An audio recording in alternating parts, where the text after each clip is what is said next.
నువ్వు ట్రాన్స్‌లో ఉండి గూడా బాధ నువ్వే దిగమింగావు తప్పితే, యాహ్! నువ్వు ఇప్పటికొచ్చి ఏ రోజు డైరెక్ట్‌గా ఈ ప్రూఫ్ ఉందని చెప్పలా ఎక్కడ. యెస్. చెప్పలేదు. ఉన్నా గూడా నేను చెప్పలేదు. ఎందుకు అంటే పర్సన్ అనేది చెప్పినప్పుడు 10 చెప్తారు. నేను ముందే చెప్పాను. పెళ్లి అనేది వద్దు. పెళ్లి దాకా తీసుకెళ్ళింది ఆ పర్సనే. హ్మ్. సో, ఇంటర్వ్యూకి గూడా వద్దు అనే చెప్పాను. నా ఫస్ట్ ఇంటర్వ్యూ ఇస్తున్నప్పుడు కూడా నేను స్కిప్ చేసేసాను.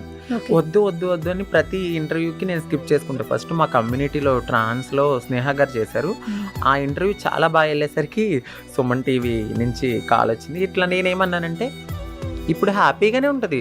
వద్దు. ఎందుకంటే ఇప్పుడు మనం ఉన్నన్నాళ్ళే హ్యాపీగా ఉంటాం. నువ్వు ఆదర్శంగా ముందుకెళ్ళి లెక్చర్లు, స్పీచ్‌లు ఇచ్చేస్తావు. హ్మ్. దాని తర్వాత మనల్ని చూసి ఒక 10 మంది ట్రాన్స్ ఇన్‌స్పైర్ అయ్యి బయటకొస్తారు. వాళ్ళకి ఏమైనా ప్రాబ్లమ్ అయితే ఇప్పుడు నేను స్ట్రాంగ్‌గా ఉన్నాను. అందరూ స్ట్రాంగ్‌గా ఉండరు గదా! సూపర్. వాళ్ళ చావులో కూడా నా వాటా నువ్వు ఇవ్వాలనుకోవద్దు. వద్దు అని చెప్పాను. ఓకే. వద్దు, వద్దు మనకు వద్దు. హ్యాపీగా ఉందాం. కలిసుందాం. ఇష్టం లేకపోతే నువ్వు దూరంగా ఉండు. నేను దూరంగా ఉంటాను. ఇదే నేను అయితే మాట్లాడింది ఇదే.